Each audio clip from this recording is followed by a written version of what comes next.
Good evening, Excellency, ladies and gentlemen. Welcome once again to Cambodia and Global Dialogue or Southeast Asia TV. Tonight, as you can see from the panel, it's a big panel, but they're all my friends.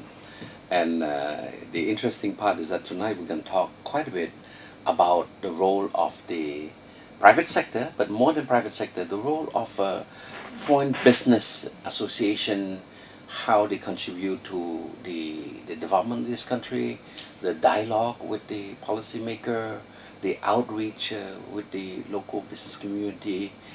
So I have Matthew who, well, anyway, I'm not going to introduce you. Why don't I let you all introduce yourself? All right, start with Matthew. Thank you. I've been here for 25 years in Cambodia. So 10 years, always in law, the first 10 years in legal development work, and the last 15 years in private sector law with you for the last 6 years. So in that last 15 years, though, is when I sort of started getting involved in the business associations. And like I was saying earlier, I mean, role really in that whole area is to get involved in advocacy, to try and develop business, for the country, both in our own communities, foreign communities, well within the Cambodian local community. You were BritCham, right? Correct, yeah. BritCham. And on the board with Sandra CAMFEBA, and on the board with of EuroCham as the BritCham representative. Blaise. Yeah, so All right, Sandra, my friend, how long have we known each other? We have known each other for 15 years, I think. Yeah. I came to Cambodia in 2001, so I'm also going on to nearly 20 years in Cambodia. Wow. I'm an entrepreneur. I started a human resource company in 2005 called HR in Cambodia, and that same year I joined CAMFEBA, which is the Cambodian Federation of Employers and Business Associations. And that business association represents private sector towards the government and towards the International Labour Organization on labour and social affairs mostly. We will then work very closely with our colleagues in the EuroCham, in the British Chamber, American Chamber, the Cambodian Chamber of Commerce, to coordinate the development of labour laws in the country, social security laws in the country, education and training in Cambodia, and then also do a lot of work related to representing Cambodia in ASEAN and also internationally in Geneva in the International Labour Conference.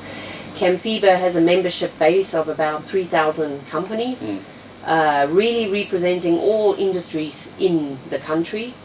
And today I'm currently the Vice President of CAMFEBA in charge of marketing and international relations, specifically with the International Labour Organization. Great. Blaise? Yes, so thank you. I've been in Cambodia for 20 years myself, 5 years with the European Chamber of Commerce, where I started and established the advocacy program, and for the past year and a half I've been the executive director of the European Chamber of Commerce.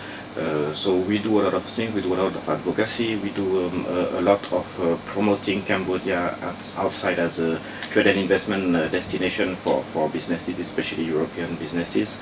We also do services, we provide market studies, we try to connect companies with the markets to understand the market and with potential partners. And as a chamber we do a lot of events. We have 340 members today. We are a member of CAMFEBA because CAMFEBA is a federation of associations, and indeed we include the bilateral European chambers like BritCham, half in half out of course, but still, and the French chamber and the German chamber and others. So this is what I do. All right. Well, combined together we have about 60 years of exposure to Cambodia private sector. No, it's interesting because I mean we look back, Matt, when we knew each other way back in '94. I'm now analyzing a bit how the growth of the private sector have contributed to the development of this country. And it's interesting that in the early days, the private sector was extremely weak.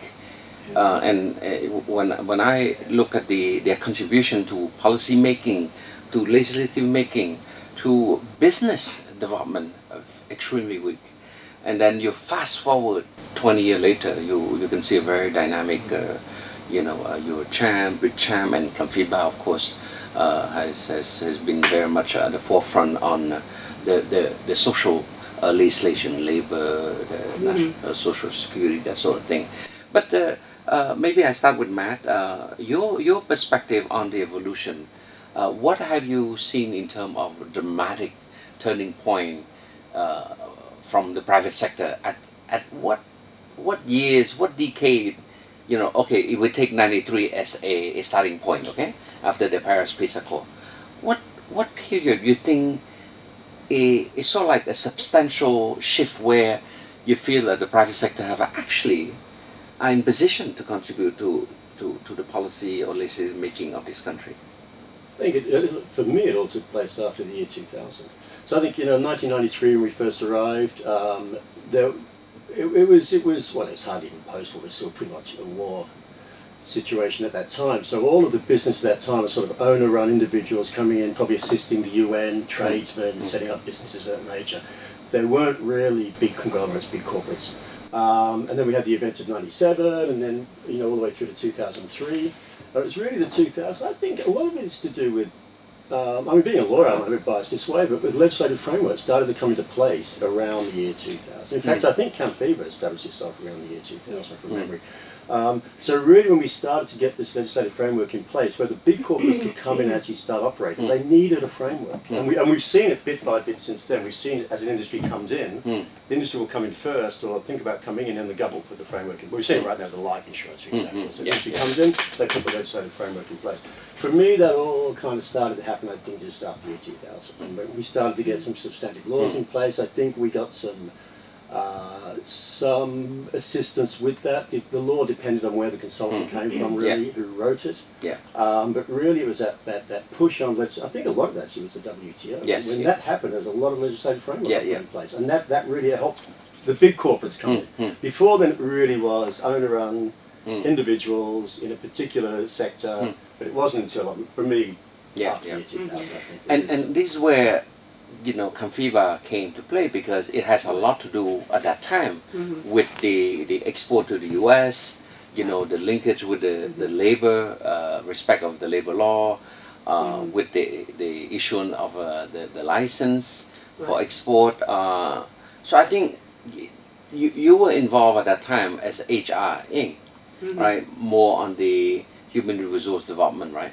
But CAMFEBA, again, at that time was quite a young organization. What motivates the creation of CAMFEBA? How you've been able to mobilize and like Blaise, you said, that CAMFEBA is sort of like a federation of all employers, that sort of thing. The employer. Employers. So in 97 our labor law was established, and that was also very much sort of when we started garment sector, really. And the garment industry was asked by the Ministry of Commerce to set up an association to be able to coordinate and to also be able to represent the industry overseas and to also bring in new investors into the country. After a trade delegation went to the US, there was the agreement to have labor standards and the ILO to come in and monitor and make sure that the birth and the growth of our garment industry is well represented and that has good labor standards. GMAC, which is the Garment Manufacturers Association of Cambodia, of course could not represent all industries in Cambodia. And every country that is a member of the ILO, the International Labour Organization, which Cambodia is, and this year is our 50-year celebration of being a member of the ILO, we needed to establish an employers organization.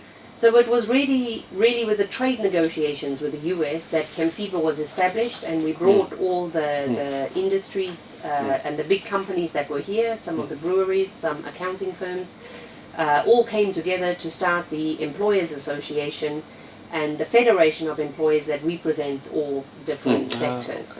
So I joined the association in 2005, about 4 or 5 years after it was started. And in the beginning, it was very, we were very small, but also Cambodia did not have a big industry.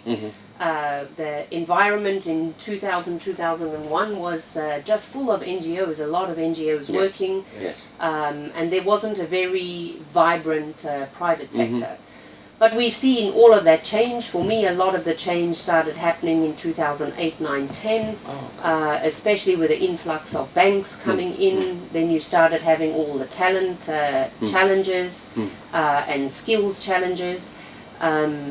But CAMFEBA has really been there in the development of all the key framework laws for Cambodia and continue to help coordinate within the country on all those matters. We'll get back on this HR later, but Blaise, it's interesting that EuroCham is probably the last to come in the game because it's European Chamber, right? Yes. What was the genesis of EuroCham? Well, I mean, it's true that initially you had a bilateral chamber, so you had a dynamic French chamber, a German chamber, BritCham has always been here as well, you know. But they were like business clubs doing well in terms of networking. But yes, clubs, exactly. But indeed, you know, because Cambodia has been growing so fast, they realized that it was very important to be able to accompany the evolution of the country and of the regulatory framework, which has to adapt to this fast economic growth. So the original idea was to get together and to create a larger entity, a more influential entity, in order to actually do advocacy, which means to reach out to the government, to promote public-private dialogue, and to give the input and the feedback of the private sector to the government, who was already, you know, of course, thinking about updating and adapting the legal framework to what had become a fast-growing economy.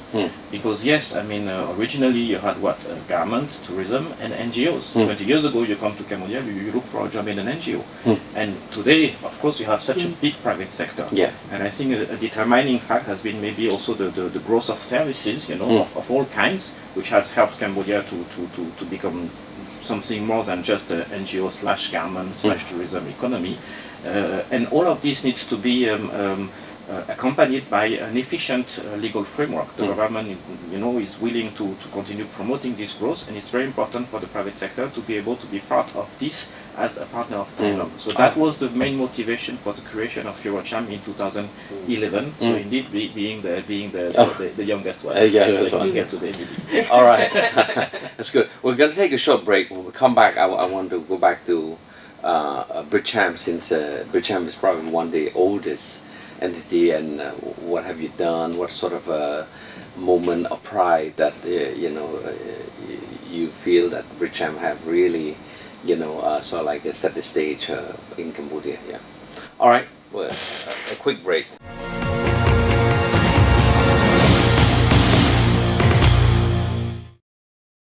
Matt. All right. So, according to Blaise, your BritCham is one of the first few pioneers to break into this young private sector mindset. At that time, you know, if you look at the Cambodia structure of business, are mostly mom and pop. It's quite interesting that I do mentor quite a bit of young family, and every one of them told me that, look, when their parent in '93, when they start, they're mom and pop. So they save the money, you know, 96, 97, 98. They got some money, they send me to this school, and then I got a scholarship to study abroad. And 5, 6 years later, I come back, but the family business has grown so much. So now I start to take over. I speak English. I used to work in Australia as an intern. We pay tax. We have proper, you know, joint venture agreement. So this is the shift of mindset of the mom and pop entrepreneurial spirit. I do whatever, I don't need to pay tax. And then to the children who inherit the family business, but with a background of a country that are sophisticated, right? And I think BritCham probably have a lot to do, because you through BritCham you have enabled quite a lot of Cambodians to study in the UK, scholarship, conference, seminar, that sort of thing. But tell us a bit what BritCham had done. Yeah, no, I think it's right. At Shak's point, was made earlier that you know the chambers primarily were clubs. I think initially, so when BritCham started, I don't actually know when it started, way back when, but I was in the NGO sector in those days. But they started out pretty much as social clubs. Maybe people from those particular countries who are doing business in this country getting together for Friday afternoon drinks. And it's evolved tremendously since then into, you know, a reputable organisation. It's now attracts the likes of Prudential and Jardines and these sorts of people onto the board. So it's something that's evolved very organically, depending on who the members were at any given time. As you mentioned earlier, you know, we didn't have a robust business sector in the early days, so you really didn't get high caliber sort of members of these clubs in those days. As the business community picked up, we've started to attract more. They went to these clubs as basically the only show in town to join in terms of their own networking really in those days. But I think what really turned the point for a lot of the chambers was when they stepped up to start to do advocacy. I think CAMFEBA always was, in a sense. CAMFEBA was set up for that very purpose. The government needed a voice for the employers. The business associations weren't. So when EuroCham came about, and we, you know, with BritCham, with the French Cham, with the German, came together, really it was robust, big enough as a mass to take on advocacy. I think for the chambers, that's really the point of pride. It's more the ability, the government now listens to these chambers, asking for opinions on how to do business better in Cambodia. And that, I think that really is where they're coming to their own. I'm jumping to Blaise because I want to link on this advocacy because Blaise, you helped start the program on advocacy with EuroCham. What motivates that decision? I mean, I think it's clear. It's important, you know. It's important for the private sector to be able to give input and feedback to the government. But I think also the government is expecting to have a kind of organized voice from the private sector. One voice. One voice. So, I mean, of course, we cannot pretend to speak in the name of the entire private sector, but at least we can bring together several chambers, you know, which we did under the EuroCham umbrella, and we try to, because we are lucky to have resources, you know, to be able to have a professional team and so on. So we try to really organize ourselves in order to give structured feedback and inputs to the government. And so for the past 4 years and a half, we've been really reaching out to as many ministries as possible, at least those who are in charge of the sectors where our members are active, you know, to provide this input and feedback. But we also try to reach out to the other business associations. Okay. We are close to everybody, including the Cambodia Chamber of Commerce, of course, and other associations, so that we can, as much as possible, encourage a one-voice approach. And it's possible whenever you have an issue that is common to all, you know, of course, first and foremost, we have to work for our members, but if we can federate and align with other associations, then we come to the government as a one voice, you know, representing the entire private sector. It's very useful to tell the government, you know, this is missing. If you address that point, you can be more competitive. If you address that point, you know, the private sector. Isn't it the one of your flagship output is the white book? It is. So the white book, and by the way, our third white book will be launched next Monday.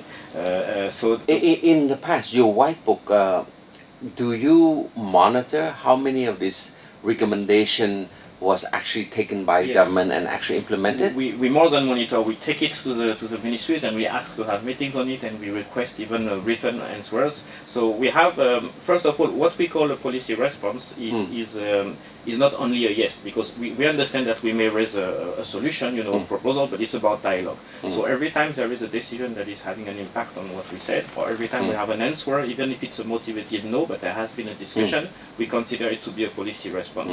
And so the rate of policy responses to our first white book was 60%. To our second white book, it was 60%, but with all the recent reforms that have been announced, you know, for the past quarter, it has raised to 75%, which is huge. But again, it's not always a yes, but it's the level of dialogue, I would say. And now we are launching the next white book on next Monday, so we'll see. But I think it's also about being proactive. You should not expect the government to just pay attention to you. You have to reach out and engage. And there are ways to do that. It's not about, you know, pointing finger. It's really about engaging and trying to find solutions. Which pretty much cut across, right? Because you mentioned the service sector is there. It's a bit a cross-cutting industry why? It's cross-cutting, but it's true that because we do this by collecting input and feedback from our members. It's not just coming out of my head, you know, or of the board. Yeah. It's really coming from the members. So we can do this only in the fields where our members are present. Okay. So our white book is focused on a number of sectors, but including tax, which is of course cross-cutting and so Your on. strength there.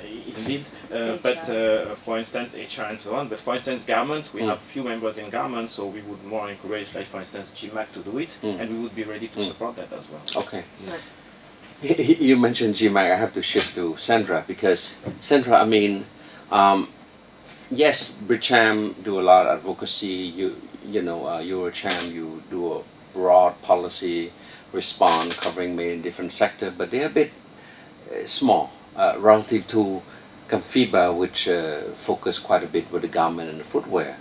You're talking about what, nearly 1 million people working in that sector, and you know very well how we are now working very hard to try to you know, explain to the European Union the effect on the everything but arm, that we will, if they take any decision, you know, that will affect 800,000 direct worker, probably indirectly a couple more million.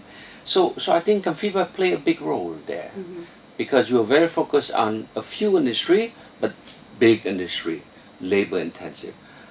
How has CAMFEBA over the year helped sort of like coordinate, synergize, structure, advise, dialogue on social issue? Right.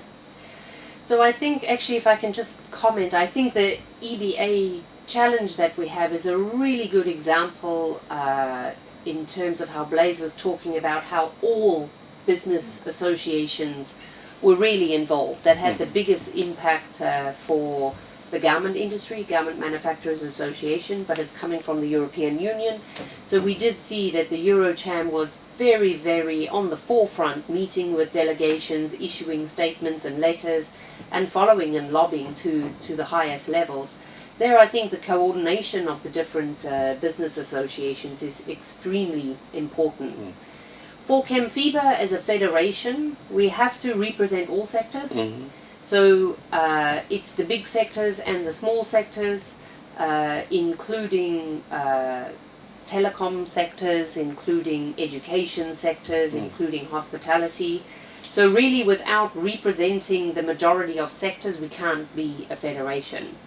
When we look at the garment sector itself, a lot of the work around the EBA process was certainly done by the industry association itself, GMAT, with CAMFEBA supporting in the background, as all the business associations did, in issuing letters, in pushing on the key points we wanted to ensure that we keep our trade preferences, and then also meeting with all the delegations that came into the country. We also regularly meet with, when we're requested, with the UNHCR on the human rights issues coming in. So CAMFEBA will really coordinate all of those issues. When we have, for example, a new law coming, being drafted, and I can use the trade union law as an example, where I was negotiating the law, we really get inputs from all the other business associations and directly from businesses on the draft laws. We consolidate those laws. We have meetings with members to streamline a voice and a direction that we want to go in, and then go into negotiations. I think because we have such a rich membership base, when we're working on social security law, we can bring in insurance companies and banking sector to look at how you invest funds, how you draft laws, how you... I think on that one, I would say your organization probably is the only organization that have a harder work, because you have to deal with the employer, you have to deal with the union, the worker, and you have to deal with the government. Right. So basically, it's like now, I have to deal with 3 of you. Right, exactly. but it's interesting from the point of view, these 3 stakeholders are not necessarily sharing the same vision on how a particular law, social law, should be, right? As different than a BritCham advice on, in this case, the building code, for example, right? You know, the construction law, that sort of thing. You know, so it's much easier because you basically deal with one counterpart right? Which is the government who draft the law, right? But BritCham have done quite a bit in terms of advising legislation, no? We do it. We're actually doing it largely now through EuroCham. Actually, Okay. as I was saying before. So, well, because of that, the advent of EuroCham 6 years ago, maybe 6-7 years ago now, EuroCham, 2011, that really 6 years ago. changed the landscape. Okay. It makes the ability. But it's a good point you make actually.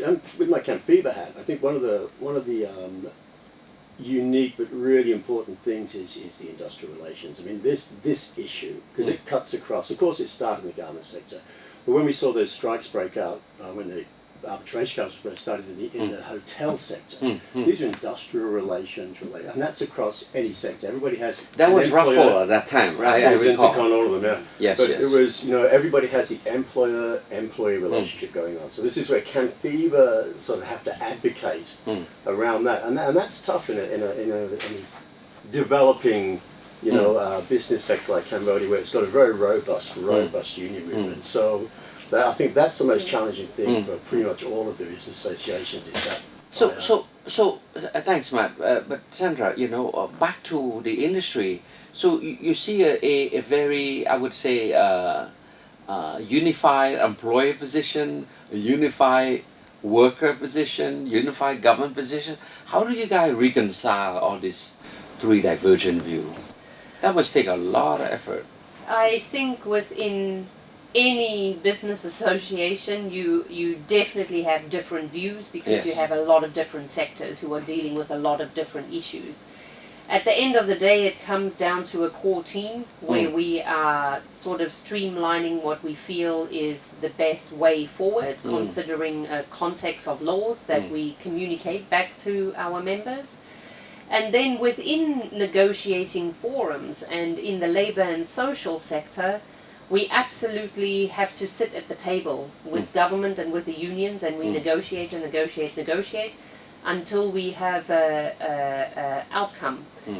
When there are issues that still need to be decided, very often the government will decide in the context of broader laws and the broader legal framework.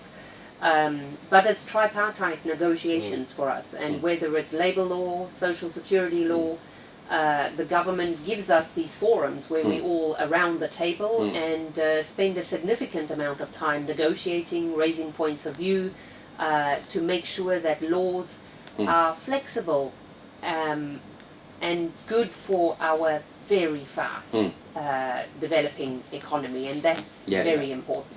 Blaise, just on that, right? Because they're dealing with three people, three stakeholders. In your white book, do you, before you reach your government, you have your own internal consultation, right? We do. And then with the recommendation, you go to the government for dialogue, right? Yeah. Okay, okay. We do that. I mean, I think the process is very important. We cover about 9-10 sectors, right? So I mean, we do tax, we do labor, real estate and construction, automotive, green business, healthcare. We cover them every time. We have a way of structure where we consult our members, where we create sectoral committees. Each sectoral committee has elected representatives, and we have to find a common consensual recommendation that everybody would agree. Because once we have identified these ones, we are confident that when we bring it to the government, it represents usually the position of the compliant private sector. Because we know that we have a lot of the positions we are defending which are shared by others as well. This is why we are very confident to bring it. And I mean, you went to our tax forum in Siem Reap.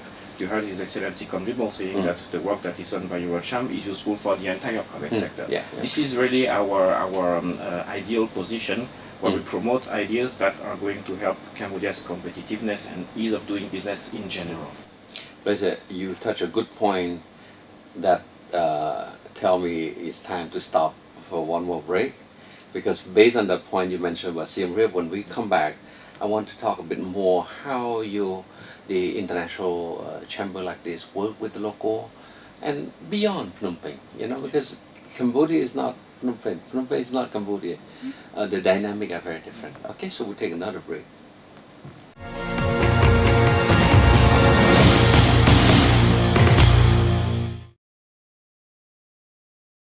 Matt, Blaise touched a good point. He mentioned about the tax forum EuroCham organized in Siem Reap, which is great, packed. People want to know what's happening. the government official, the tax department went there, Kumba went there. In fact, he spoke for 2 hours, right? I mean, it's like exciting because you want to hear it straight from the horse's mouth, you know, what he see from his tax reform, which is great, but not every time you have such an opportunity, you know. If it's not for EuroCham, it'd be very difficult to have organized an event like that, right? So the way I see it is like this. As I said in the introduction, that the Cambodian private sector have come a long way. You have the, I wouldn't say the decline, but I would say the lesser importance of the big, the older family, you know, because they're getting older. But then you see the rise of the younger family. It could be from the old family, but it's their children, more educated, you know, more keen about having a clear business model on doing business, not necessarily afraid of competition from ASEAN or from outside the country. So different dynamics. So they could relate to the work that the association are doing. How do you see, or maybe not how do you see, but do you see in now moving forward, association like your association reaching out more to the local Cambodian association?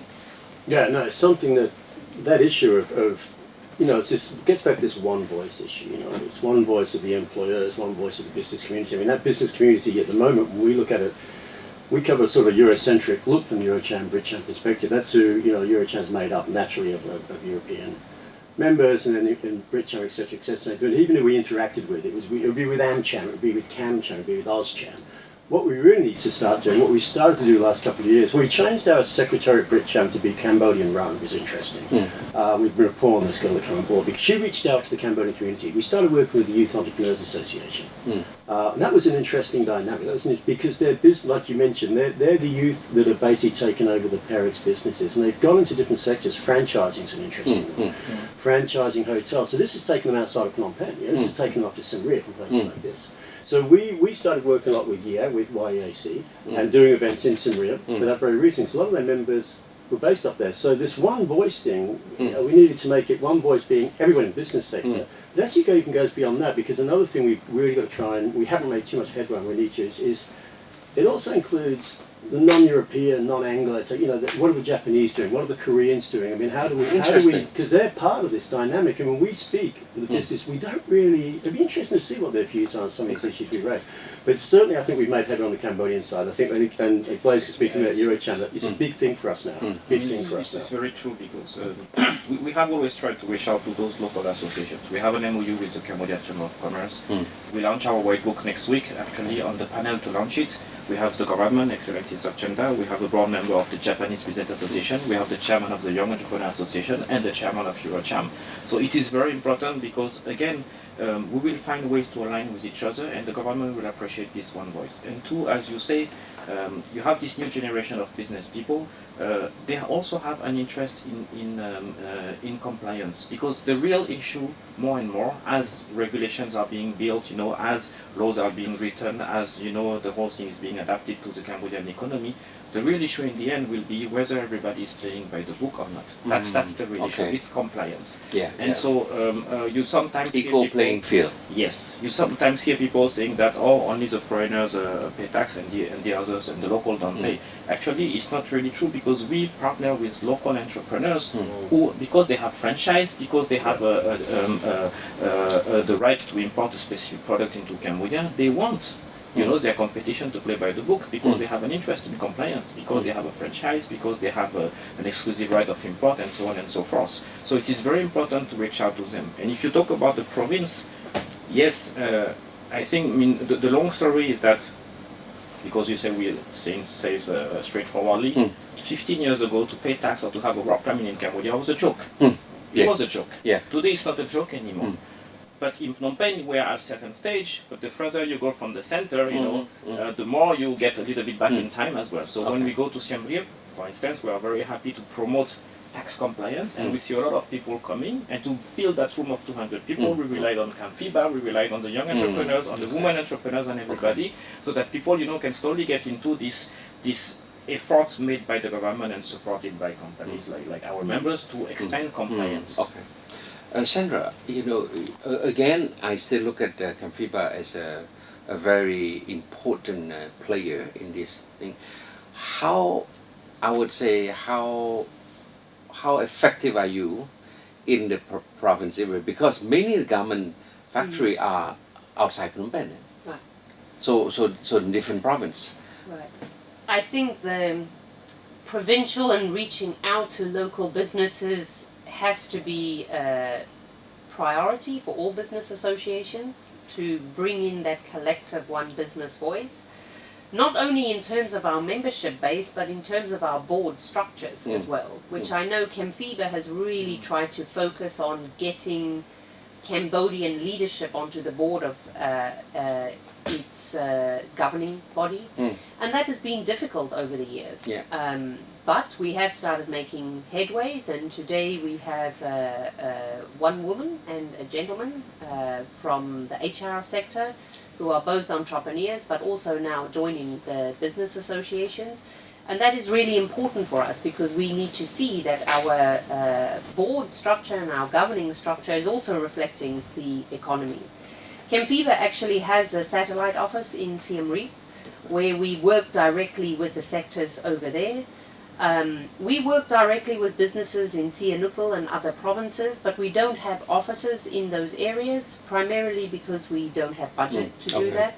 But certainly board members will travel and participate in events when they are needed. Our services, though, reach across the country. We will help members all over the country with labour disputes, with understanding how to implement the labour law or social laws and understand what is coming. And I think as we see more economic activity in other provinces, yes, there will become a need for all of us to have offices in other provinces to coordinate more effectively. Yeah, because I was working with the Ministry of Public Work and Transport. They are now in the process to prepare a master plan on transport and logistics. And it's interesting when you look at the master plan, it's all about connecting within Cambodia, the key development pole. Different regions have different economic dimension, but mainly is connect inward, but as well as a country connect outward to the Mekong region.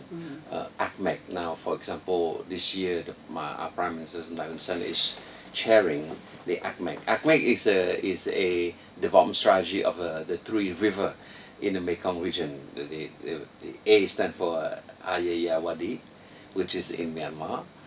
The C is Chao Phraya in Thailand, and then the M is Mekong, which is covering Cambodia, Laos, and Vietnam. But all this is part of an integral, sort of like a sub-regional development framework. The Mekong region is now sort of like the darling of the major development partner because it's a source of growth. It's not a source of growth, right? So we have the Mekong with Japan, Mekong with China, Mekong with US, with India, Republic of Korea. So I think ultimately we cannot look at the private sector as only in Phnom Penh or in Siem Reap for that matter. It's other area. Battambang, a granary of Asia, Mondulkiri, Ratnakiri as the rubber area, that sort of thing, right? So I think I'm quite excited about the prospect, the role of an international, no more club now because you all have your charter and everything, but you come a long way. Anyway, we're almost at the end of the show, but I want to give you a few minutes. Just what do you want to leave behind in terms of message for the audience from your perspective as BritCham? What do you see in the future?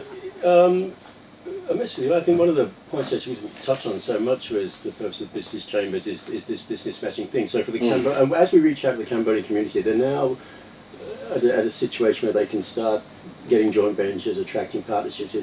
The chambers are really a place for them to go if they're looking to partner with these international players coming into Cambodia. So I think that's something I think is not that quite well appreciated or known by the local community. So for us to interact more, because we're looking for partners, our clients are looking for local partners, and these really are forums that can be used at. So I think message I'd like to send out is for the Cambodian business community to realise that and sort of start to engage with the chambers more for their own benefit, for that purpose, which is something really I don't think is that well known about the foreign chambers here. Oh, so that's a good point. Instill that sense that, look, we have some value add more than just advocacy. It's about business opportunity, absolutely. linking up there, We right? can help do that. Absolutely. Yeah. Right. So that could be one of the something to look forward to from BritCham Yes, to perspective. develop that side of it. Well, as well, yeah. look, let's be real. After Brexit, I mean, the UK is free to That's negotiate right. on their own, right? Right. So let's make sure we have a piece of the post-Brexit pie with the British. Yeah, do it through BritCham. Exactly. All right. Sandra? I want to encourage people to be more involved in business associations, and particularly in CAMFEBA, because our issues are cross-cutting.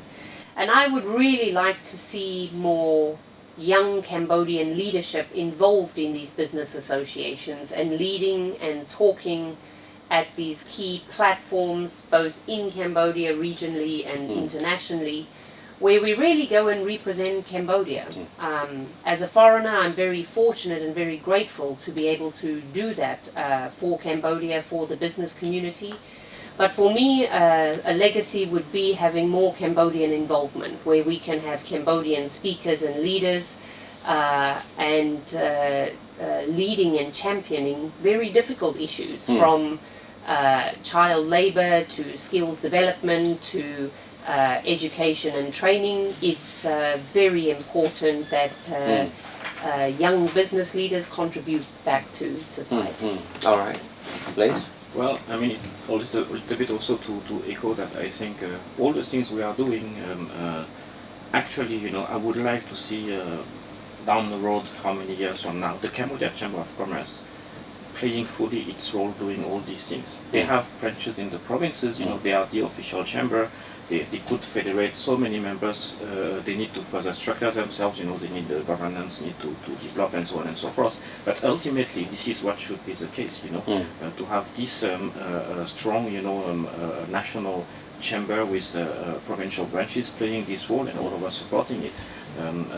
But I think that for the moment we are somehow all, playing a role that ultimately should be theirs. Should be subsumed. Yes. Into national. But I think, to be fair to them, I mean, I know most of the gentlemen for all years in Cambodia, language is an issue for them. That's why. Yeah, they will build. I mean, it's all about, if I look at EuroCham, 8 years ago and even 5 years ago and today, we all improve, we all develop. So ultimately, if you look at France, there are this CCI, this network of French chamber. I mean, it's huge, it's worldwide, it's nationwide.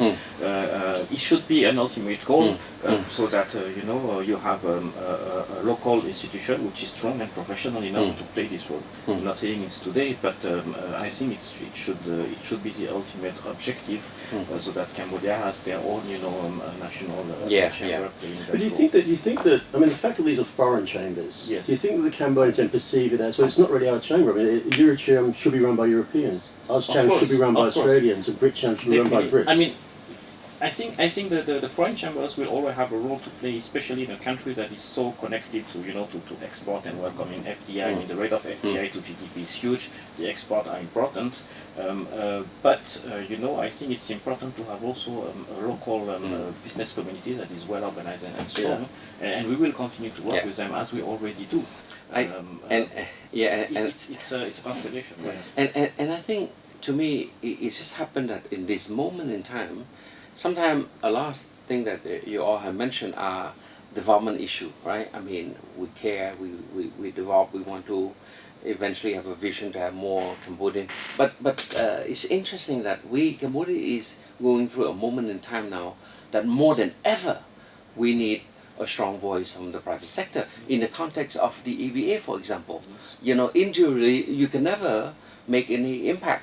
But as federation, as a association of employer, who work with the union, because labor is an issue with the EPA, so you can tell a lot what you're doing, right? Yeah. So this is something I would say, don't underestimate the power of your collectivity in terms of caring for the local stakeholder who have no voice. And my pitch when I go to meet the European Union EBA discussion, I always say that we're here, trying to represent the voice of the no voice, which is the 800,000 workers who will be affected by whatever decision the European Union will take, right? If they don't suspend, they will have the prosperity going on, have some money saved, sent to their father, their mother in the countryside.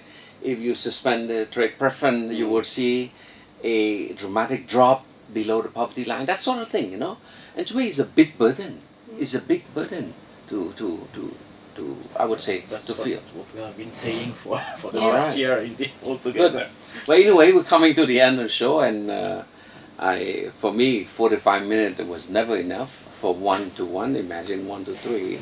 But thank you so much for coming, Thank you, Sandra. Matt. Thank you, Welcome. Sandra. Yes, Sandra. Yeah, Blaise. So I hope I will see you much sooner than 20 years later. Okay. All right.